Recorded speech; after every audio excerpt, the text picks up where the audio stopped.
Bonjour à tous, j'espère que vous allez bien. Bienvenue pour ce nouveau numéro de l'Exo de Colle, aujourd'hui numéro 133. Et pour ce numéro, je vous propose du lourd, du très lourd même, puisque nous allons attaquer un gros résultat d'algèbre qui entremêle permutation et structure de groupe. Un résultat qui est assez bien connu par les gens qui préparent l'agrégation, puisqu'il s'agit là d'un développement qui peut servir pour de nombreuses leçons, tant en algèbre qu'en combinatoire, et qui est réputé pour sa difficulté liée aux techniques qu'il faut employer pour sa démonstration. J'ai nommé la simplicité du groupe alterné, l'énoncé précis du jour. Et le suivant, nous avons n supérieur ou égal à 5, un entier, et on veut démontrer que le seul sous-groupe distingué non réduit au neutre du groupe alterné, c'est le groupe alterné lui-même. Et quand nous avons un groupe dont le seul sous-groupe distingué non réduit au neutre, c'est le groupe lui-même, ça veut dire que ce groupe est simple. Alors avant de discutailler de la notion de simplicité, de parler des différents résultats qui sont en lien avec ce résultat-là, en particulier sur les groupes alternés, et de vous reparler des exercices qui sont en lien avec cet exercice et qui peut être bon d'avoir fait avant d'attaquer cet exercice, j'aimerais souligner le niveau qu'il faut avoir pour attaquer cet exercice. Alors, énoncé comme ça, de but en blanc, je préconiserais d'attaquer cet exercice plutôt en cube, donc en troisième année de classe préparatoire, parce qu'il est important d'avoir énormément de recul sur les notions de permutation et les notions de groupe. Il faut vraiment avoir fait beaucoup d'exercices là-dedans, des exercices aussi sur les sous-groupes distingués, ça va de soi. C'est un exercice qui est clairement hors programme par rapport au programme de classe préparatoire grandes écoles, toutes filières confondues, mais qui peut quand même devenir atteignable à condition d'avoir fait vraiment beaucoup d'exercices sur le sujet, donc sur tout ce qui est théorie des groupes et sur les permutations. Ça, je pense que c'est vraiment important pour attaquer ça, pour gagner en recul et aussi gagner en compréhension ou en méthodologie de résolution des exercices. Voilà, donc ça pour moi, énoncé comme il est, c'est plutôt un exercice plutôt à attaquer en troisième année de classe préparatoire. Si maintenant vous attendez un petit peu d'avoir un plan d'attaque pour la résolution de cet exercice, je pense que cet exercice peut être attaquable en deuxième année de classe préparatoire. Alors, un bon élève de deuxième année de classe préparatoire, je tiens quand même à le signaler, mais avec le plan, je pense que vous devriez avoir un peu plus d'idées pour pouvoir avancer et résoudre l'exercice un peu plus par vous-même. Je ne dis pas que vous auriez peut-être les idées pour résoudre complètement l'exercice, ça me paraît quand même assez difficile, mais déjà avoir un petit peu plus d'idées de comment vous y prendre pour résoudre l'exercice, ça peut être pas mal de voir déjà le plan d'attaque pour la résolution. Je ne pourrais pas rentrer trop dans les détails dans ce plan, puisque dès que je vais commencer à rentrer dans les détails, eh bien, je vais finalement me lancer dans la résolution de l'exercice, donc ça ne va pas apporter grand-chose. Mais sans trop aller loin dans l'explication du plan d'attaque, je pense que vous pourriez avoir des idées supplémentaires pour résoudre, et à mon avis, avec ces idées-là, ça peut devenir un exercice plutôt atteignable en deuxième année de classe préparatoire. Bien, maintenant que j'ai dit ça, on va parler un petit peu de la simplicité d'un groupe. Alors, ce que c'est un groupe simple, je vous l'ai expliqué il y a quelques instants. Et comment interpréter ce que ça veut dire avoir un groupe simple? Ça veut dire que d'une certaine manière, vous ne pouvez pas décomposer votre groupe sous la forme d'un produit direct ou d'un produit semi-direct. Alors, un produit direct, ça devrait vous parler, vous en avez vu déjà un certain nombre, mais par contre, un produit semi-direct, peut-être que ça ne vous parle pas tant que ça. Ça va, on a de la chance. Sur cette chaîne, on a déjà attaqué les produits semi-directs à travers un exercice introductif. C'était l'exo de colle numéro 70. Et juste pour votre culture mathématique, je peux vous inviter à aller jeter un coup d'œil à cet exercice et à essayer de le faire. C'est un exercice juste où on vous propose d'attaquer un groupe, enfin en tout cas une structure d'ensemble avec des opérations sur cet ensemble, et il faut vérifier que cet ensemble est un groupe. Et il se trouve que cette construction d'ensemble, ça définit un produit semi-direct entre des groupes. Donc voilà, ça peut être assez intéressant d'y jeter un coup d'œil juste pour la culture mathématique. On n'a pas besoin de ce résultat-là pour attaquer cet exercice, bien sûr, je tiens à le signaler. Mais voilà, une manière d'interpréter la simplicité, c'est le fait de ne pas pouvoir décomposer notre groupe sous la forme de produits directs ou de produits semi-directs. Une autre façon aussi de le dire, c'est que quand on veut étudier ce groupe, généralement en théorie des groupes, on aime bien essayer de regarder ces sous-groupes distingués, et notamment le plus grand de ces sous-groupes distingués. Et généralement, le plus grand de ces sous-groupes distingués, c'est le groupe dérivé. Donc ça, c'était le petit exo de code numéro 117 où je vous ai introduit aussi ce groupe dérivé qui est un groupe distingué, un sous-groupe distingué de notre groupe de départ. Et donc, en fait, étudier ce sous-groupe distingué peut permettre de bien comprendre la structure du groupe en lui-même, puisque ce qui se fait généralement, c'est ensuite des études de quotient et des choses comme ça. Bref, le fait de savoir que vous avez affaire à un groupe simple, ça vous dit que vous ne pouvez pas réduire votre étude sur un groupe plus petit, distingué, etc. Et ça, ça peut être très pénible quand on veut étudier ce genre de groupe. d'avoir un groupe simple, c'est vraiment très pénible à étudier. Alors, par contre, il y a quand même des choses assez sympathiques à faire, et un exercice que je peux vous inviter à faire par rapport à la simplicité, c'est étudier les endomorphismes d'un groupe simple. Ça peut être assez rigolo à faire, puisque vous pourrez constater que vous n'avez pas beaucoup de choix pour les endomorphismes d'un groupe simple. Je vous laisse vous amuser à le faire par vous-même. Bref, concernant par contre le résultat que nous avons là, alors déjà dans un premier temps, ça vous donne une famille déjà d'exemples de groupes simples. Parce que bon, bien évidemment, c'est pas forcément évident d'avoir des exemples de groupes simples. Il y en a un certain nombre d'exemples, mais c'est pas très facile d'avoir des exemples de groupes simples sous la main. Donc déjà, ça vous donne une famille de groupes simples, d'exemples. Un autre truc qu'on peut signaler, c'est le lien avec la théorie de Galois. Alors la théorie de Galois, c'est quelque chose que nous sommes en train de développer à travers la saison 1 d'un truc en plus. Alors je ne sais pas dans quel état va se retrouver cette saison 1 au moment de la sortie de cette vidéo. Mais dans cette saison 1, j'ai pour but de vraiment développer la théorie de Galois et de faire peut-être une petite ouverture sur d'autres choses. Et donc dans la théorie de Galois, un gros résultat hyper important d'algèbre qui tient un peu sous la gorge pour les gens qui auraient aimé résoudre des équations polynomiales de manière entre guillemets simple, c'est le théorème d'Abel-Galois qui nous dit que malheureusement, il peut exister des polynômes de degré supérieur ou égal à 5, on va les appeler P par exemple, telles que l'équation polynomiale, donc l'équation P de x égale 0, ne soit pas résoluble par radicaux. Qu'est-ce que ça veut dire? Non résoluble par radicaux, donc déjà résoluble par radicaux, ça veut dire que vous pourriez écrire les solutions de votre équation à l'aide d'expressions simples faisant intervenir les coefficients de votre polynôme qui serait en jeu. Donc, il y aurait les coefficients de polynôme, il y aurait éventuellement 1, et vous pouvez vous amuser à faire des additions, des soustractions, des multiplications, des divisions et des racines mièmes.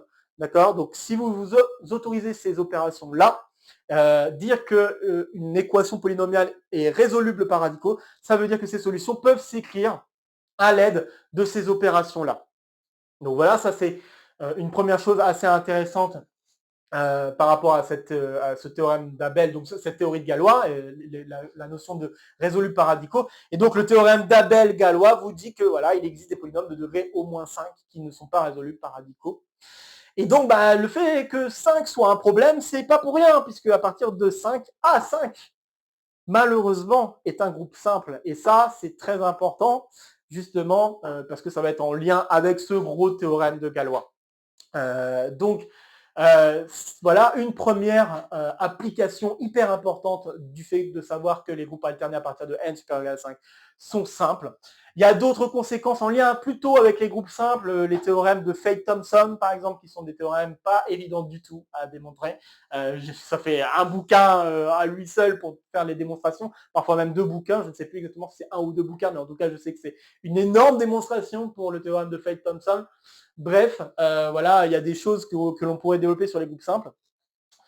Qu'est-ce que j'aimerais dire de plus? Là, si on continue un petit peu sur nos exemples, on va s'écarter un petit peu de la notion de simplicité, mais plus parler du fait que AN soit simple. Pourquoi l'hypothèse n supérieur ou égal à 5 est importante? Alors, si je regarde n égale 3, on peut s'amuser à vérifier que pour n égale 3, A3, qui est juste le groupe engendré par les 3 cycles, donc vous avez l'identité et les 2 autres 3 cycles dans les permutations à 3 éléments, et bien ça, ce groupe-là, il est isomorphe à Z sur 3Z, et à cause de ça, Z sur 3Z est un groupe simple. Donc, vous avez ce résultat qui découle très rapidement. Vous avez que A3 est simple. Donc, pour n égale 3, oui, ça marche, vous avez un groupe simple. Qu'en est-il maintenant pour n égale 4? Là, pour n égale 4, malheureusement, vous n'avez pas un groupe simple. Et en effet, il existe un sous-groupe distingué différent de l'identité et de A4, qui s'appelle le groupe de Klein. C'est le groupe engendré par les doubles transpositions que je suis en train d'expliciter. 1, 3, 2, 4 et 1, 4, 2, 3. Voilà.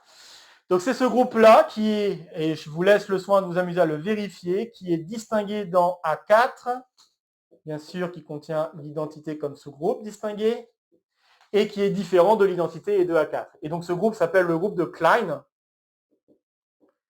et il est isomorphe à Z sur 2Z carré. Donc Z sur 2Z croix Z sur 2Z, hein. Là c'est bien un produit direct. Et à cause de ce résultat-là, on peut décrire A4 sous la forme d'un produit semi-direct. En effet, A4 est isomorphe à Z sur 3Z sur lequel agit le groupe de Klein. Hop.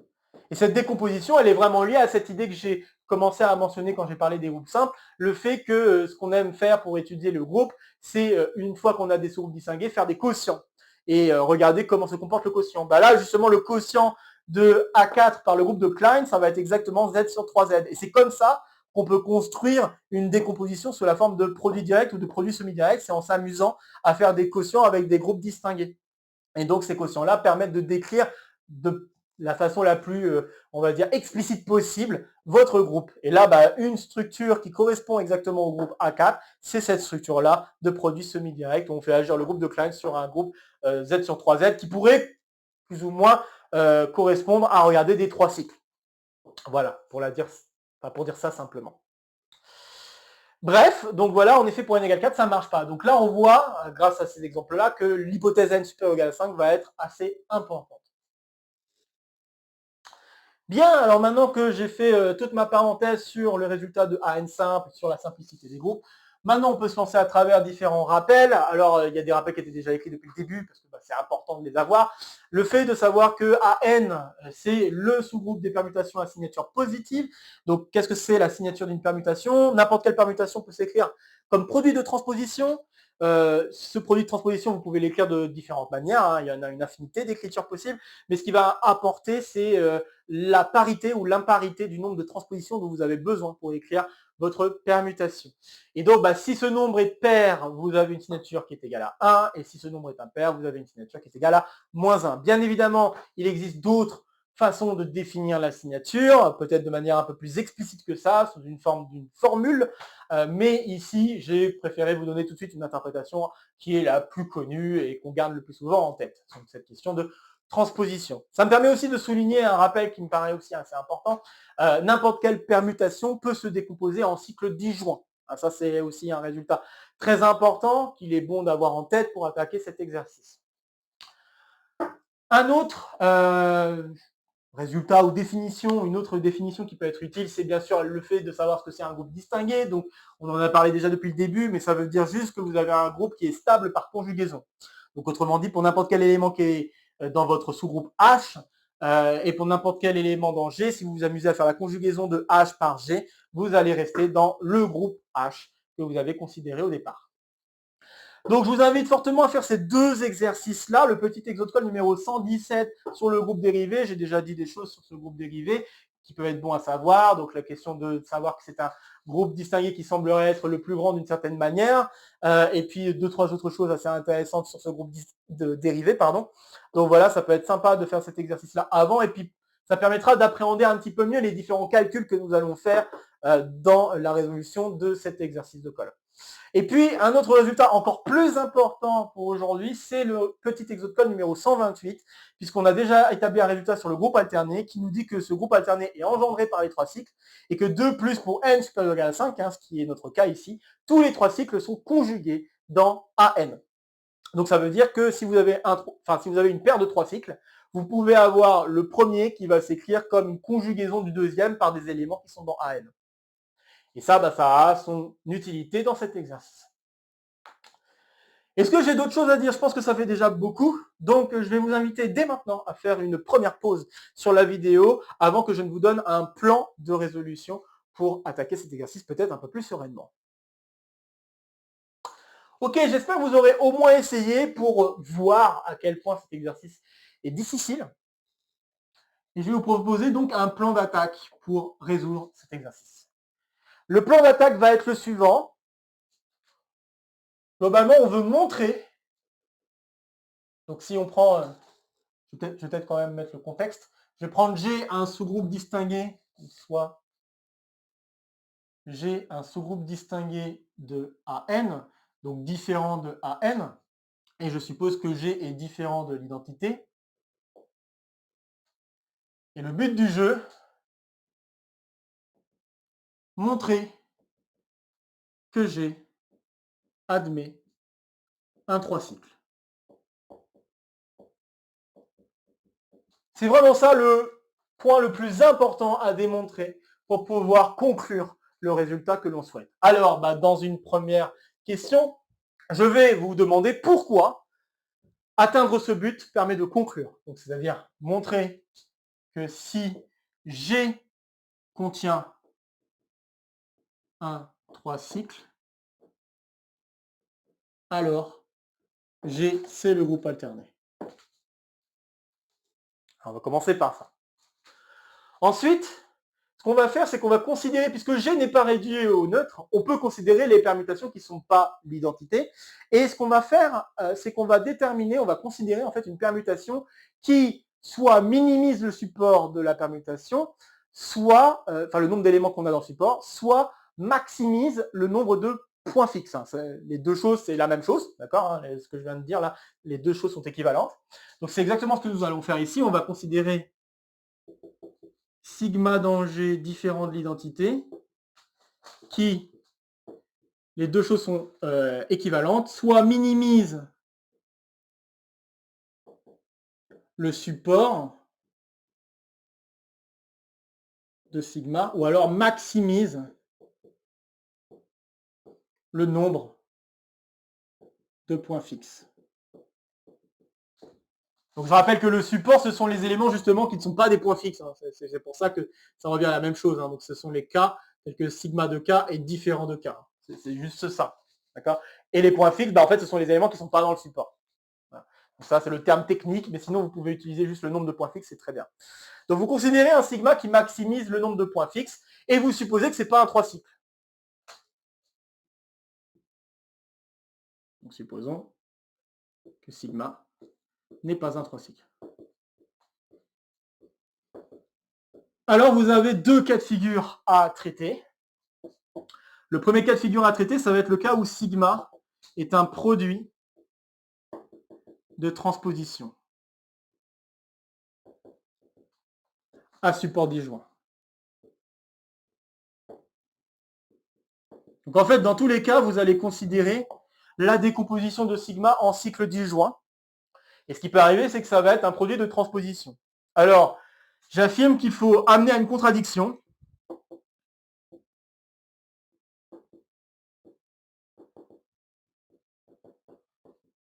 En construisant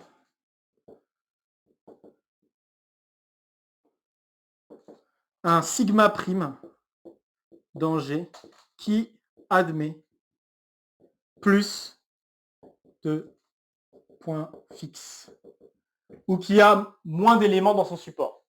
Bien sûr, encore une fois, vous pouvez le comprendre dans le sens que vous voulez. Et la construction de ce sigma prime, permettez-moi de le souligner, ça va être en lien avec les commutants qui apparaissent dans le groupe dérivé.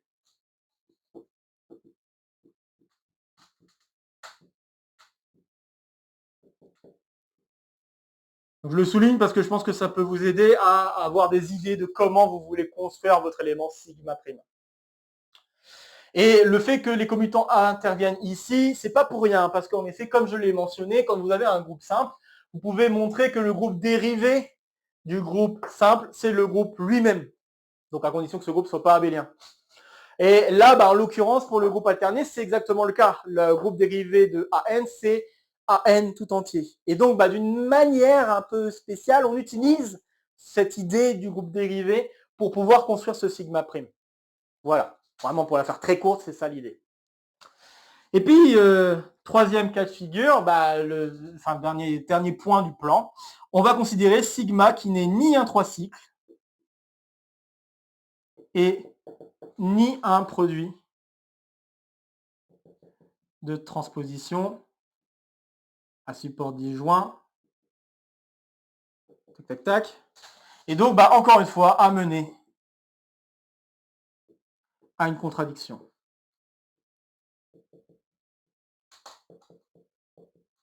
Via une méthode similaire.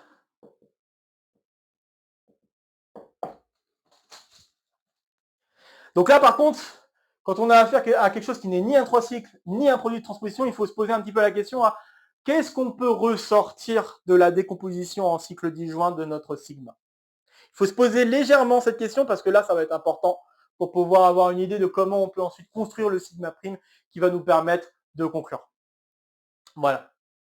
Est-ce que j'ai d'autres choses à dire concernant ce plan d'attaque ? Je pense que non, vous avez vraiment là la trame qu'il faut suivre pour résoudre l'exercice, en espérant que cela aide grandement. Donc je vous invite à nouveau à faire une pause sur la vidéo pour essayer de résoudre l'exercice maintenant que vous avez ce plan par vous-même et avant donc que je vous dise quoi que ce soit d'autre. Ok, n'hésitez pas donc à faire des pauses sur la vidéo, à faire demi-tour sur la vidéo s'il y a des choses que vous n'avez pas comprises ou s'il y a des choses que vous voulez revoir. N'hésitez pas non plus à faire des pauses pendant mes explications, ne serait-ce que par vous-même, tenter de compléter la résolution une fois que vous avez les idées supplémentaires par rapport à ce que j'ai pu donner au plan. Vraiment là, c'est le type d'exercice dans lequel vous pouvez vous amuser à faire des pauses et essayer de compléter la résolution par vous-même, juste pour voir si vous avez compris quel est le cheminement que je vais vous amener pour résoudre l'exercice. Donc c'est parti pour une résolution de cet exercice. Et donc, bon, je rappelle la chose que nous avions posée. Nous avons un groupe différent de juste l'identité qui est distingué dans A4. Et nous avons considéré sigma, un élément de ce groupe différent de l'identité, parce que ça c'est possible vu que le G n'est pas réduit à l'identité, et qui, comme je l'ai dit, maximise, on va peut-être utiliser ça, maximise le nombre de points fixes. Donc vous pouvez très bien considérer toutes les permutations qui ne sont pas l'identité et regarder le nombre de points fixes que vous avez, et vous cherchez juste une permutation qui admet un nombre maximal de points fixes par rapport au nombre de points fixes qu'on pourrait avoir parmi toutes les permutations que nous avons. Alors, au mieux, si on cherche à maximiser au maximum les points fixes, au mieux, on peut avoir un 3 cycles. Et donc, c'est pour ça qu'il faut traiter d'abord le cas où sigma est un 3 cycles. Donc, si sigma est un 3 cycles, eh bien, via le petit exo de code numéro 128,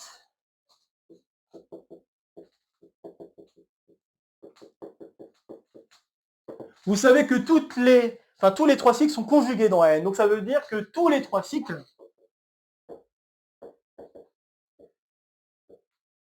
sont dans G, puisque G est distingué. C'est-à-dire stable par conjugaison. Donc si vous vous amusez à faire toutes les conjugaisons possibles pour votre élément, eh bien toutes les conjugaisons possibles vont faire le tour de tous les 3 cycles que vous avez dans AN. Or, toujours par le même résultat, vous savez que les 3 cycles engendrent le groupe AN. Or, les 3 cycles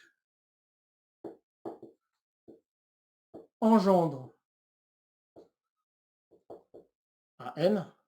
Donc, ça veut dire que votre groupe, c'est forcément AN. Puisque du coup, si vous avez déjà tous les 3 cycles dans votre groupe, vous avez une structure de groupe, vous vous amusez à faire tous les produits possibles de 3 cycles et vous savez que vous allez atteindre tous les éléments du groupe alterné. Donc, cela amène à la conclusion souhaitée. Très bien. Donc, voilà le premier point établi. Et c'est ce pourquoi il est intéressant de chercher à montrer que nous avons un 3 cycles dans notre groupe. Ça, c'était le premier point. Deuxième point, alors supposons que maintenant, sigma, c'est un produit de transposition à support disjoint.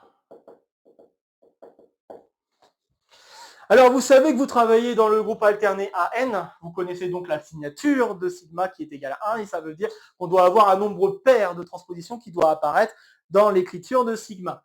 Et donc, ça veut dire que sigma, donc comme sigma est dans AN, il existe I, J, R, S, des éléments de 1, N, tous distincts,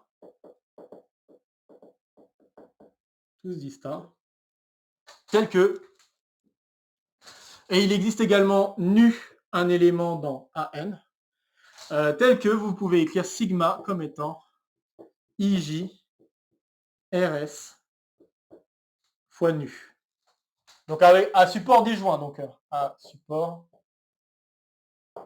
dans un N différent de IJRS. Ok, très bien. Et maintenant, ce que nous allons faire, c'est vraiment, et ça c'est important, jouer avec le fait que n soit supérieur ou égal à 5. Autrement dit, vous pouvez trouver un entier différent de IJRS. Et avec cet entier, on va s'amuser à construire le sigma prime en faisant un calcul de commutant. Donc, comme n est supérieur ou égal à 5, il existe k appartenant à 1 n différent de IJRS. Et ce que nous allons faire, c'est qu'on va poser taux. Et ça va être un moyen mnémotechnique pour retenir un peu la démonstration ici. Taux, ça va être le cycle RSK. Alors moi, c'est mon moyen mnémotechnique parce que c'est lié à RSK.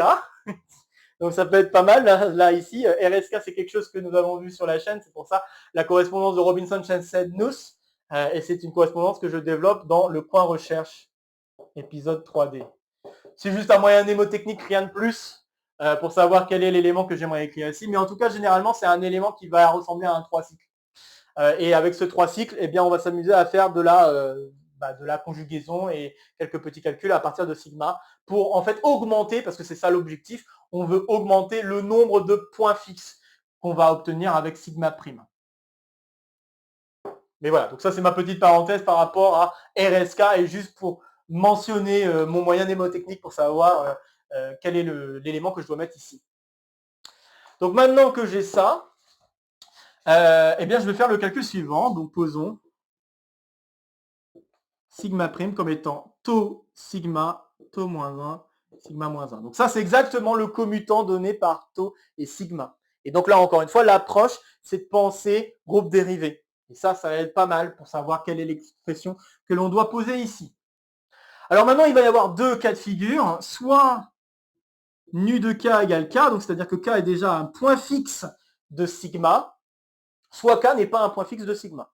Donc là, je vais commencer par le cas où notre entier k est un point fixe de sigma, et donc si j'explicite un petit peu l'expression que nous avons alors, donc taux, ça va être RSK. Alors des fois, je vais mettre des virgules, des fois, je ne vais pas mettre de virgule. Je pense que pour la plupart du temps, les transpositions, je ne mets pas de virgule. Donc IJRS nu. Ensuite, je vais faire taux moins 1. Donc l'inverse d'un cycle, il faut juste renverser la deuxième partie du cycle ici. Donc vous avez R qui va vers K, qui va vers S. Il faut lire le cycle à l'envers. Et puis ensuite, il faut inverser ce produit. Donc là, vous avez nu moins 1, RS, IJ. Alors un truc remarquable, c'est que comme les transpositions sont à support disjoint, le produit, vous pouvez l'écrire dans tous les sens. D'accord? Donc support disjoint, donc là notamment, rappel, ça me paraît important de le dire. Si on a alpha et bêta, deux éléments de SN à support disjoint,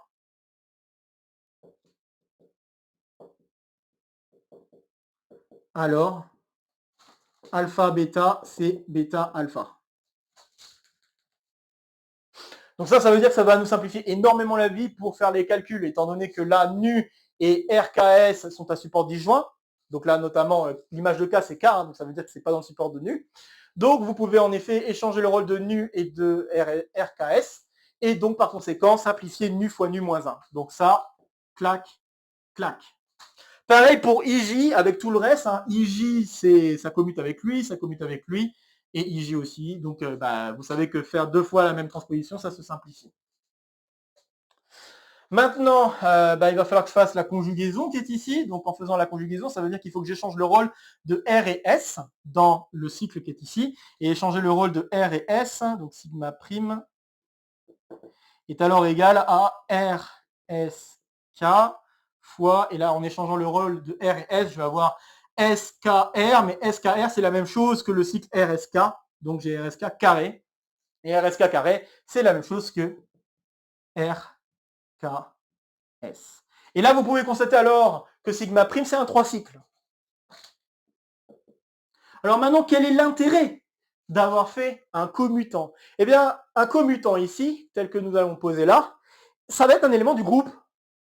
En effet, sigma est dans le groupe. Vous avez conjugué par un élément de AN, puisque ça, c'est un 3 cycles, et un 3 cycles, c'est forcément dans AN. Donc en conjuguant par un élément de AN votre élément, vous savez déjà que le groupe est stable par conjugaison, donc ce truc-là est dans le groupe G. Et puis sigma moins 1, pareil.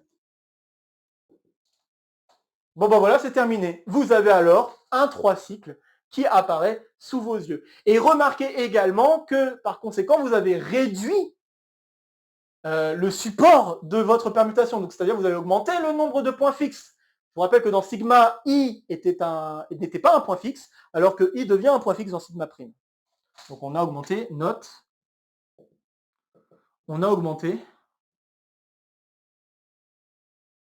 le nombre de points fixes. Donc, soit vous pouvez dire, j'ai montré qu'il y a un 3 cycles, et du coup, comme il y a un 3 cycles, je conclus. Je peux le faire comme ça. Ou alors, vous pouvez dire, bah, vous avez augmenté le nombre de points fixes et vous avez une contradiction. Donc.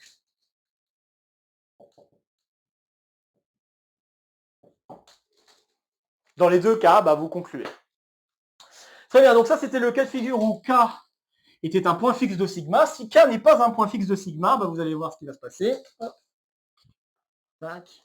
Je vais effacer ici. Alors si K n'est pas un point fixe, on peut appeler L son image.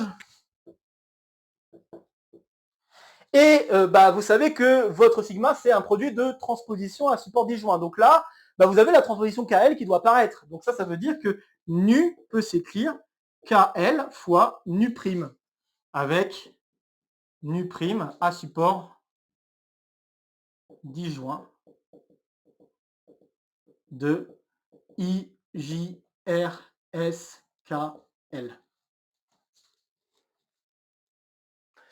Et toujours dans... est-ce que c'est toujours dans AN? Pas forcément. Bon, c'est pas grave, c'est pas forcément dans AN, puisque là, maintenant, j'ai une seule transposition. Mais c'est pas très grave, vous allez voir que ça va simplifier énormément le calcul.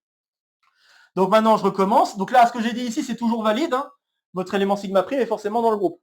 Maintenant, montrons que ce calcul va en effet maximiser le nombre de points fixes.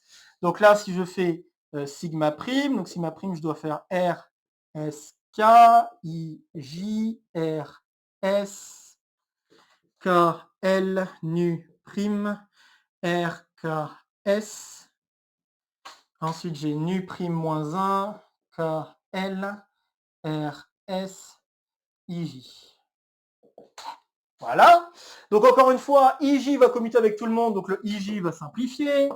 Le nu prime, lui aussi commute avec RKS, parce que nu prime est à support disjoint, donc ça, paf, nu prime moins 20, ça dégage. Et puis après, bah, il va falloir s'amuser à faire un peu de conjugaison. Donc si on s'amuse à faire un peu de conjugaison ici, il faut donc échanger le rôle de K et L. Donc pour s'amuser à le vérifier, on voit l'image de K c'est L, l'image de L il se passe rien, l'image de L c'est K. Par contre si vous prenez L, l'image de L c'est K, K c'est S. Puis après, l'image de S, c'est R. Puis ensuite, l'image de R, c'est K. Et K, ensuite, est envoyé vers L. Donc là, la conjugaison va changer le cycle RKS en RLS. Donc ça, c'est RLS. Et vous conjuguez ensuite par RS votre élément. Puis ensuite, il ne faut pas oublier qu'il y a RSK à la fin. Hop. Donc là, en faisant ça, vous allez changer le rôle de R et S. Donc vous allez avoir RSL. Donc ça fait RSL. Et vous multipliez donc par RSK. Et bah, si on fait la multiplication correctement, donc l'image de R, donc si je commence par R, l'image de R c'est S, l'image de S c'est K, puis ensuite l'image de K c'est R. Donc là on voit, on a la transposition RK, et puis ensuite l'image de S c'est L, et il ne se passe rien, non, oui c'est ça, et l'image de L c'est R, l'image de R c'est S, donc on se retrouve avec SL. Et voilà la transposition que nous obtenons, enfin le produit des transpositions que nous obtenons. Et là, vous ne pouvez pas conclure parce que vous n'avez pas un 3 cycles, mais par contre, vous pouvez conclure par le fait que vous avez un sigma prime qui a un nombre de points fixes plus grand que sigma, puisque par exemple, encore une fois, I est un point fixe de sigma prime qui n'était pas un point fixe de sigma. I, point fixe de sigma prime, mais pas de sigma. Donc encore une fois, ça veut dire que sigma ne maximisait pas le nombre de points fixes et vous avez encore une fois une contradiction. Yes. Reste la troisième étape. Encore une fois, n'hésitez pas à faire des pauses ou à faire demi-tour sur la vidéo. Vraiment là, c'est rude, c'est lourd comme calcul, donc il faut s'accrocher. Hop. Tac. Alors, dernière étape de notre affaire. Supposons maintenant que sigma n'est ni un 3 cycles, ni un produit de transposition. Alors ça n'empêche qu'on peut encore dire des choses quand on a une permutation qui est comme ça. On peut en effet encore faire intervenir 5 éléments. Donc, alors, il existe, je vais plutôt dire ça, et j'affirme la chose suivante, via la décomposition en cycle disjoint. Il existe I, J, K, R, S, éléments de 1, N, tous distincts, tels que, eh bien, sigma de I, on va dire que c'est J, sigma de J, on va dire que c'est K, et les images des autres éléments sont distincts de eux-mêmes, c'est-à-dire que ce sont des éléments dans le support. Donc nous avons sigma de K différent de K, sigma de R différent de R, et sigma de S différent de S. Donc si vous réfléchissez un instant à ce qui est en train de se produire, vous savez que ce n'est pas un produit de transposition, donc ça veut dire que forcément il y a quelque part un cycle de longueur plus grand que 2. C'est ça qui explique pourquoi vous avez sigma de I égale J et sigma de J égale K. D'accord? Ensuite, après sigma de K, vous voulez d'autres éléments dans le support, parce que vous savez que vous n'avez ni un 3 cycles, ni un produit de transposition. Donc ça veut dire que le support, c'est au moins 5. Donc si le support est au moins 5, vous avez en effet 5 éléments qui sont envoyés vers des éléments qui sont distincts. Donc non seulement vous avez un début de quelque chose qui pourrait ressembler à un 3 cycles, mais qui ne sera pas forcément un 3 cycles. Peut-être que l'image de K, c'est I, mais pas forcément. Et puis ensuite, vous avez d'autres éléments qui sont envoyés vers des éléments qui sont distincts. Donc la seule chose que nous pouvons affirmer pour l'instant, c'est ça. Et donc, ce que nous allons maintenant nous amuser à faire, c'est encore une fois faire un calcul de sigma prime qui va nous donner un élément qui va admettre un point fixe supplémentaire. Et donc, ce que nous allons faire, une fois de plus, c'est de considérer tau comme étant le cycle RSK. Et on va encore une fois faire le commutant, donc sigma prime égale tau sigma, tau moins 1, sigma moins 1. Encore une fois, on peut affirmer que cet élément-là, donc ça c'est dans G, puis ça c'est dans G, donc cet élément-là et dans G. Voilà. Et maintenant, reste à montrer que ce sigma prime admet un peu plus d'éléments dans ses points fixes. Donc, montrons que sigma prime a plus de points fixes strictement que sigma. Et donc, si vous avez déjà, donc si alpha est point fixe de sigma, alors il est point fixe de sigma prime. Ça, vous pouvez vous amuser à faire le calcul par vous-même, d'accord? Puisque si c'est un point fixe, sigma moins 1 de alpha, c'est finalement alpha, sigma de alpha, c'est alpha, et puis tau, alpha, c'est différent de RSK, puisque chacun de ces éléments ne sont pas des points fixes. Donc voilà, c'est assez évident. Et maintenant, il y a un des entiers entre I, J, K, R, S, pour lequel on a un point fixe en plus. Et en fait, celui qui marche ici, ça va être J. Donc si je m'amuse à faire sigma prime de J, ça, je sais que ça va être égal à tau sigma, tau moins 1, sigma moins 1 de J. Donc d'après ce que j'ai fait ici, sigma moins 1 de J, c'est I. Donc là, j'ai tau sigma, tau moins 1 de I. Tau moins 1 de I, I n'est pas dans RSK. Donc tau moins 1 de I, ça fera I. Donc ça fait tau sigma de I. Puis sigma de I, ça fait J. Et puis J n'est pas dans RSK. Donc c'est pour ça que j'ai pris RSK dans le cycle là-haut, parce que je savais que I et J n'interagissent pas avec RSK. C'est vraiment l'astuce ici. Et c'est ça qui va me permettre d'avoir des points fixes supplémentaires. Vous pourrez remarquer que j'ai aussi I qui est un point fixe. Je pourrais refaire le même calcul en remplaçant J par I et I par J. Vous verrez que ça marche encore. Donc I et J sont des nouveaux points fixes de ce calcul. Mais quoi qu'il arrive, de toute façon, ce qui comptait, c'est de montrer qu'on a un point fixe de plus. Et là, c'est exactement ce qui se produit. Donc sigma prime admet en effet plus de points fixes que sigma, et cela nous amène alors à une contradiction quant au fait que sigma maximisait le nombre de points fixes. Et ceci donc, enfin, conclut la résolution de cet exercice. Car en effet, je vous ai montré que si on a un 3 cycles, on conclut, et si on n'a pas de 3 cycles, alors ça veut dire que on peut avoir un produit de transposition, et dans ce cas-là, on peut se ramener à quelqu'un qui est plus petit en termes de nombre de points fixes, ce qui est donc une contradiction par rapport enfin plus petit, plus grand pardon, en nombre de points fixes, qui amène à une contradiction par rapport au fait que le sigma qu'on a choisi maximisait le nombre de points fixes. Et encore une fois, une autre contradiction apparaît, parce que dans le cas où on n'a ni un 3 cycles, ni un produit de transposition, on est encore capable, à partir de sigma, de se ramener à un autre élément, sigma prime, qui est aussi dans le groupe et qui a un peu plus de points fixes que sigma. Donc dans ces deux cas-là, on est encore capable de grandir le nombre de points fixes et donc on amène à des contradictions. Ce qui signifie que, au pire du pire, on doit avoir un 3 cycles dans notre groupe. Et donc, on conclut que notre groupe, c'est forcément 2AM. Bien, c'était bien rude comme exercice. J'espère que vous avez apprécié les quelques explications que j'ai pu ajouter dans cette résolution très classique et ce résultat très connu d'algèbre. Ça me tenait à cœur de le faire, cet exercice, parce que c'est un exercice qui me semble vraiment hyper important en algèbre et en théorie des groupes. Et je pense que ça peut être vachement cool d'avoir une nouvelle vision encore de cet exercice avec les différents points qui sont assez techniques, comme vous avez pu le constater. C'est vraiment de la technicité de calcul qui apparaît ici.